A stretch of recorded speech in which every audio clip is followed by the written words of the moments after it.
Good EREV Shabbos to our friends and members of the Westmount Shul.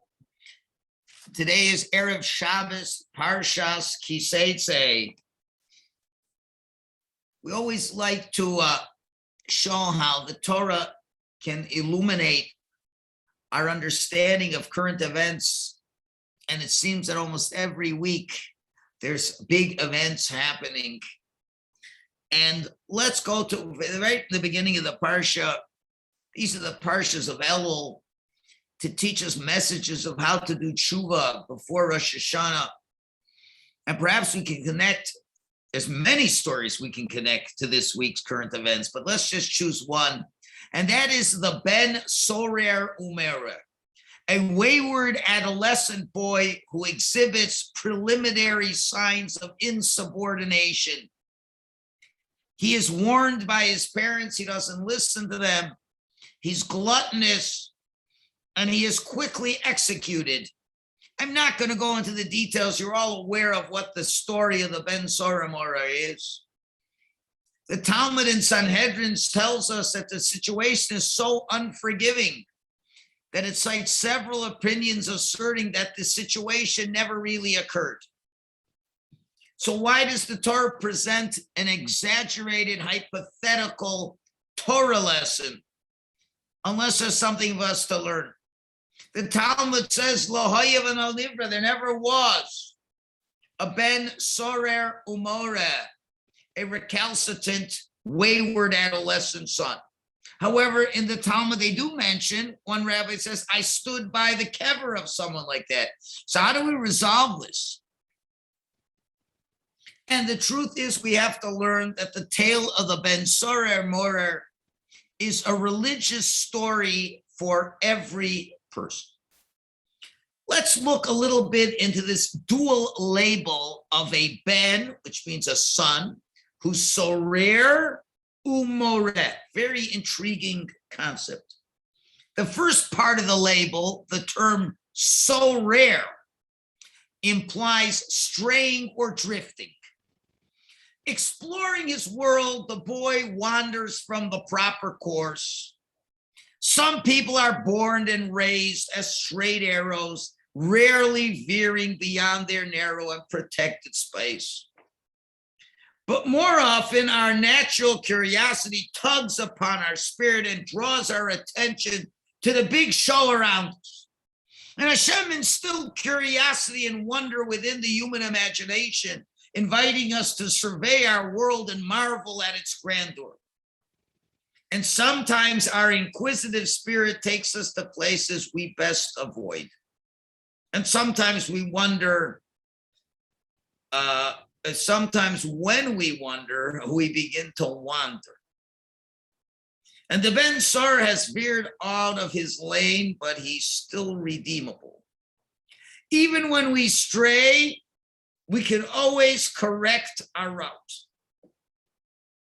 So what condemns this boy is not his wandering, but his abstinency, because he's also a moret. The second term, moret, describes the boy's emotional intransigence and his hard-headed refusal to listen to his parents' guidance. Wandering paths can be corrected, but when the heart is padlocked, the situation's irreparable.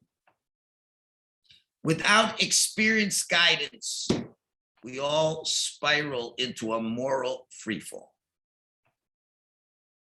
And as we journey through life, we face all kinds of moral questions and dilemmas. If we remain receptive to guidance and moral correction, our path can be adjusted and corrected. But once we shut down and shut out voices of potential instruction, then we sail adrift. There can be many factors which cause people to insulate their hearts against moral input or criticism. Sometimes they're just not interested in spiritual improvement. And they, they drug their hearts and numbing them towards any spiritual sensations. Sometimes our pride prevents us from acknowledging the wisdom of others. Still, other times, we're too self-confident in our own wisdom and judgment to admit that our judgments may be imperfect. Whatever reason, when we become afflicted with this stubbornness, we enter the territory, the Ben Sorer Umorer. Now, we see, it's very interesting. Soon we're going to be beating our chest, Shamnu Bagadnu, and one of the things we say is Sorarnu. Sorarnu. We've strayed off the path. But it's very interesting. We don't have the word Morinu. Morinu is from that word Moreh, which means refuse to listen. Because if we were Morinu, we wouldn't be beating our chests. So therefore, chuva can apply to the sorer, who's gone off the path, yet he can confess. But the moreh, he's lost. He has no hope. The sorer knows he's gone off the right path. His heart bothers him. He knows he's not doing the right thing, but the moreh thinks everything he's doing is right.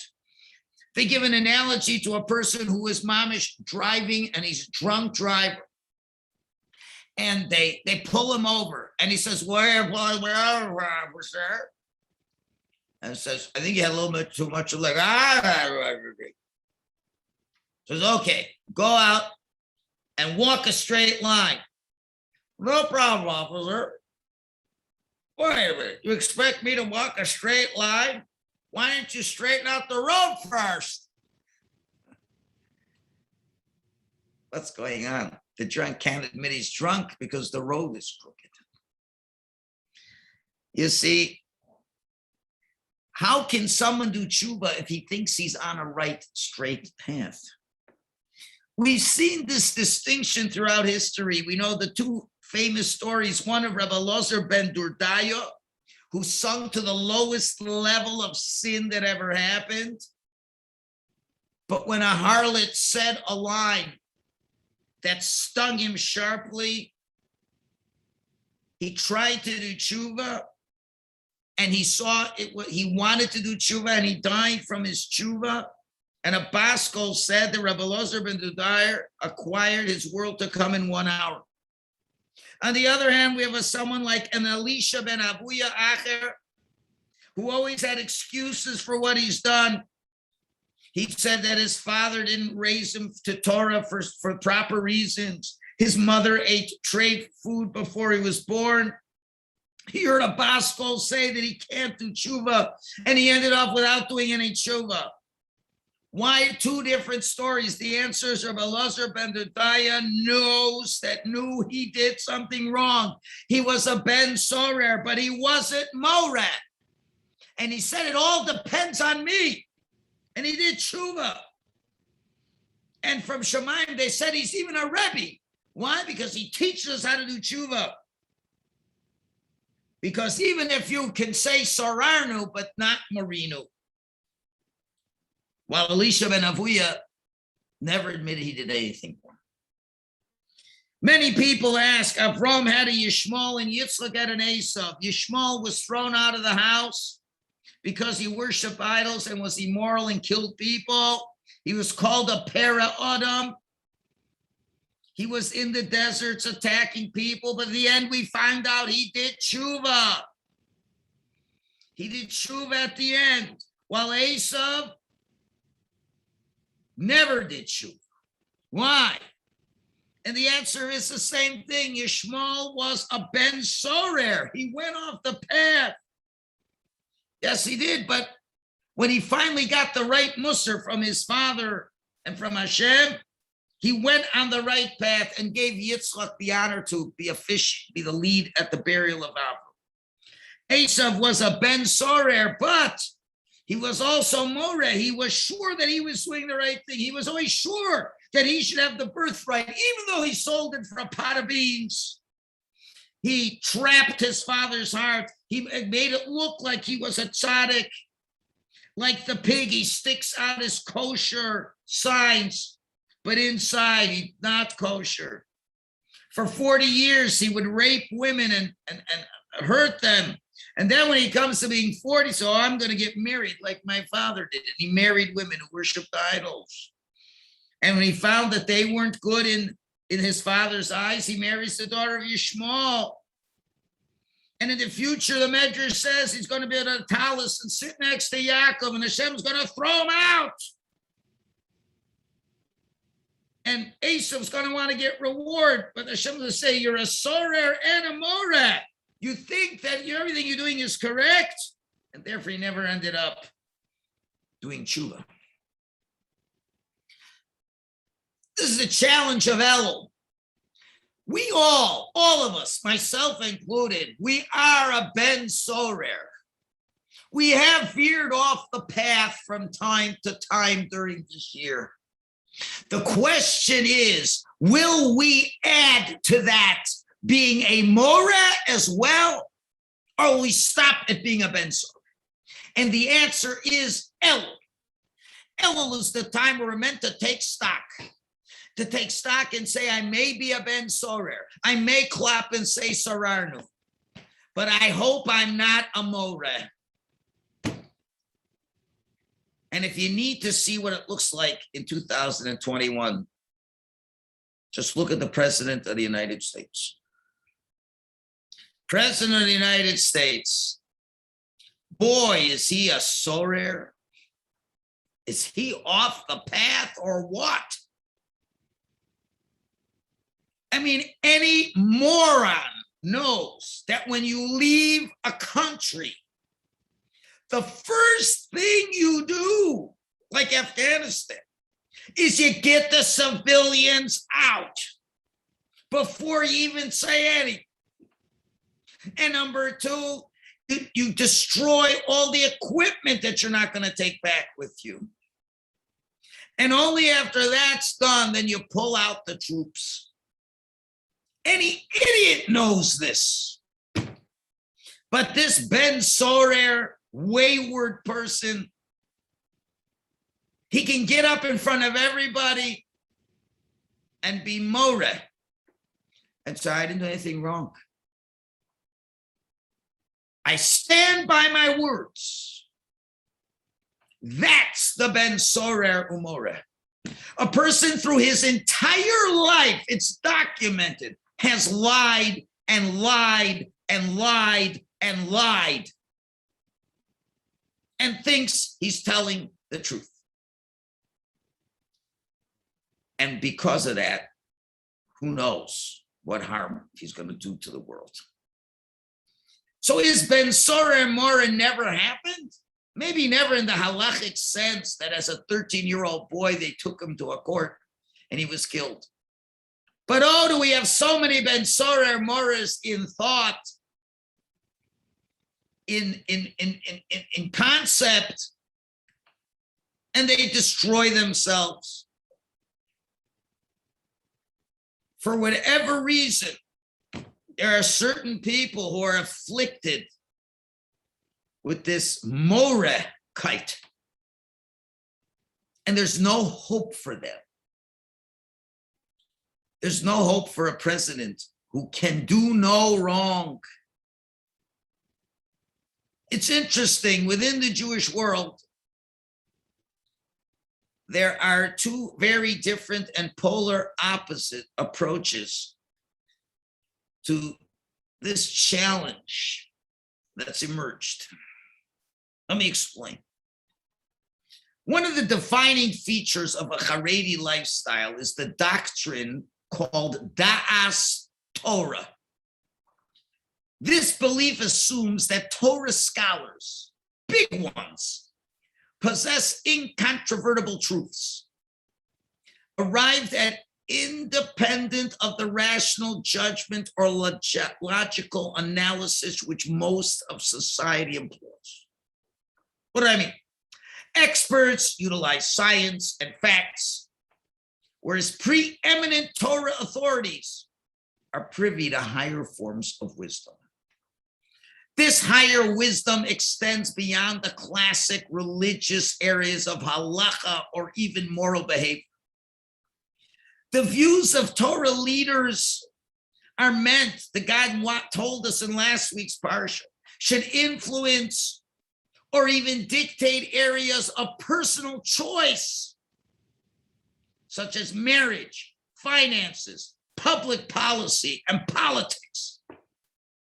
There is a divinely assistance that is given to Torah scholars who are close to God. It's not a magic.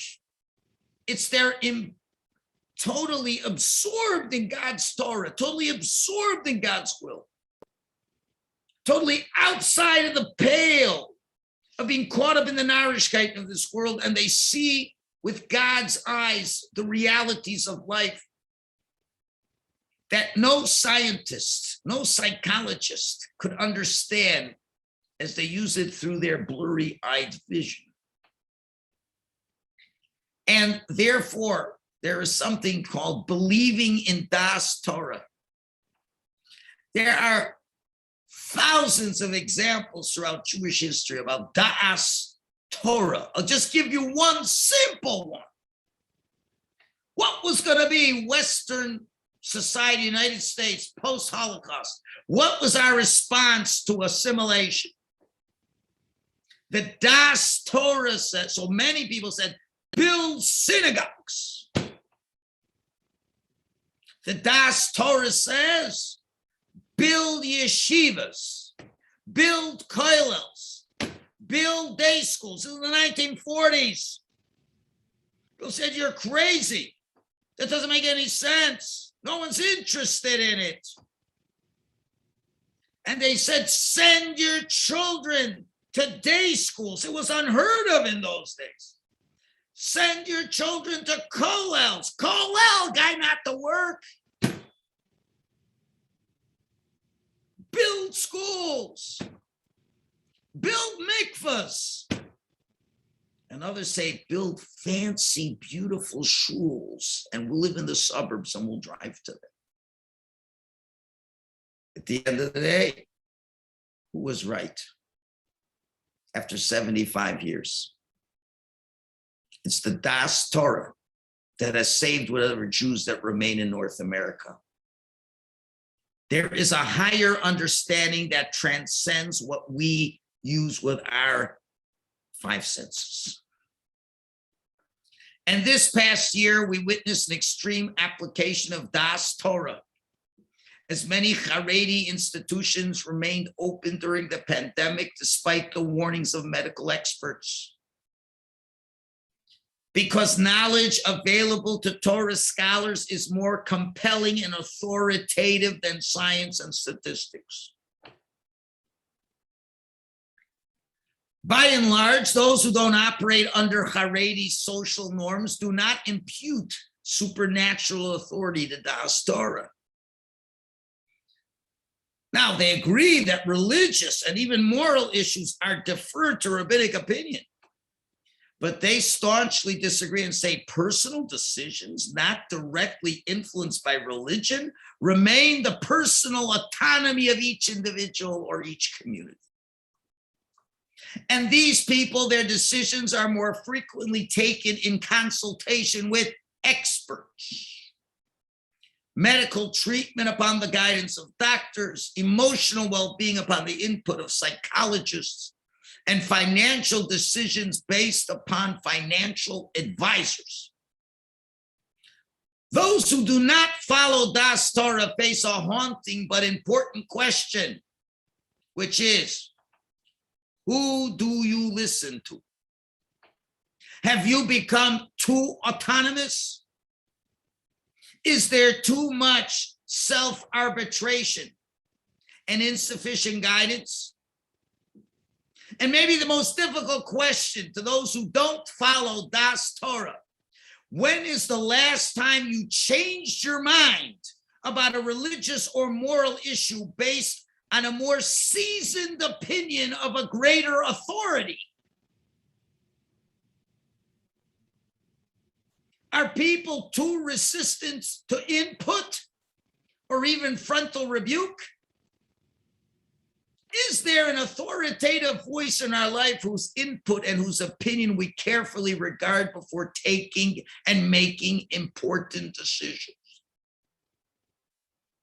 Sadly, many sincerely religious people don't submit to a higher moral authority or to a voice of greater moral clarity.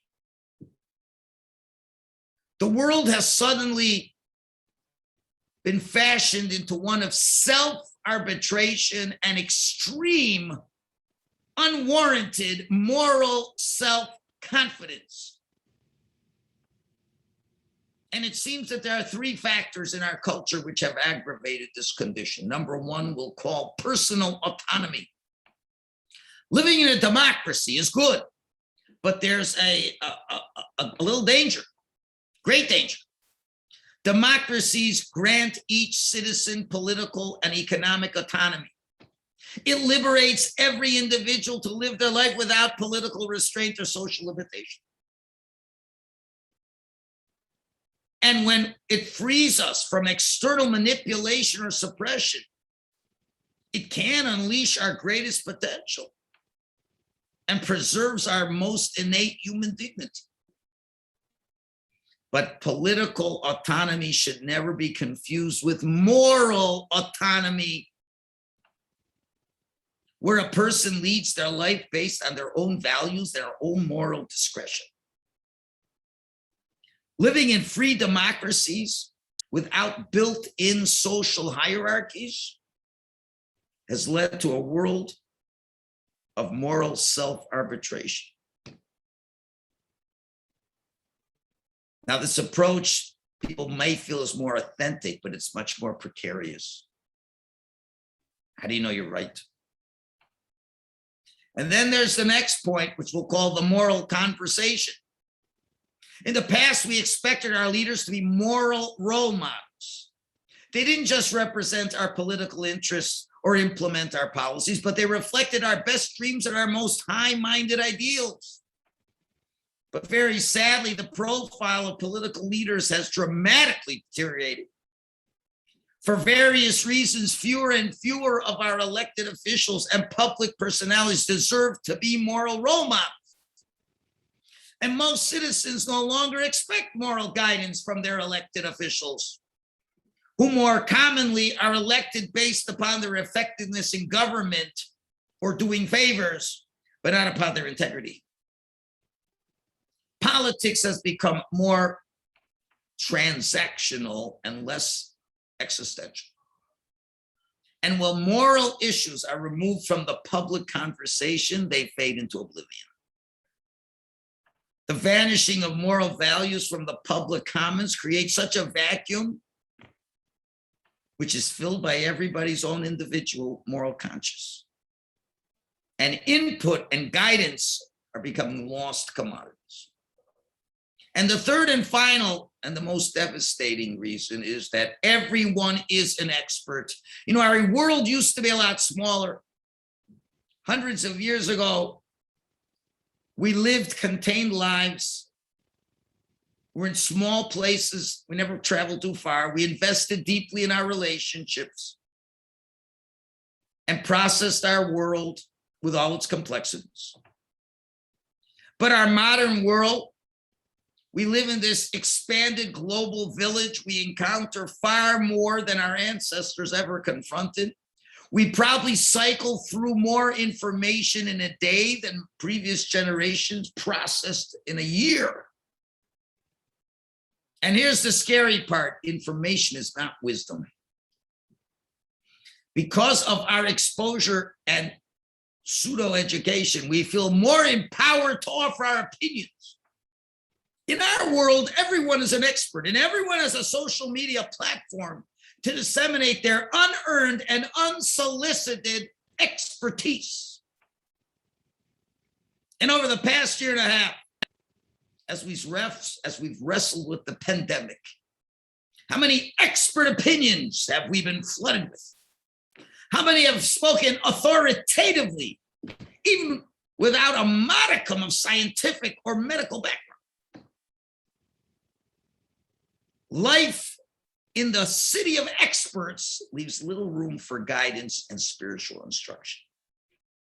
If we know everything about anything, or at least are a few Google clicks away from omniscience, we should certainly be able to personally navigate religious questions. So what do I gotta need to ask a rabbi for? It's personal. Rabbis don't know anything.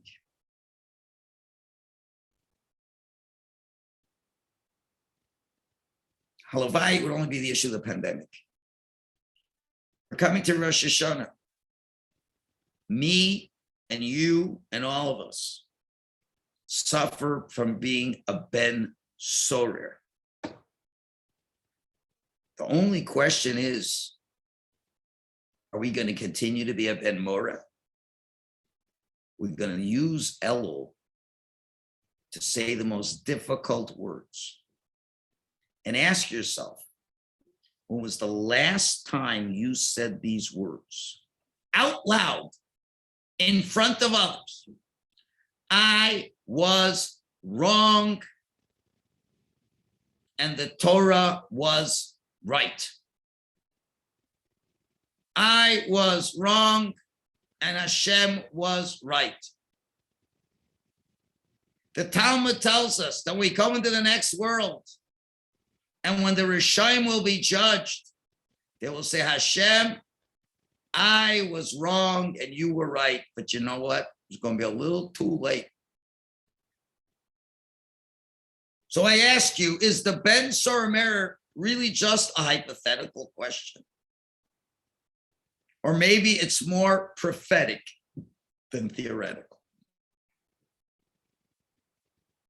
We have to learn from this parsha. We have to daven to Hashem for all the important issues in life. To know, Hashem, please forgive me for being a ben sorer. Let us learn the lesson of Yishmael, from whom on the first day of Rosh Hashanah, we learned the story about Yishmael. Let's learn the story from Elazar ben Durdaya, who said, it's all up to me.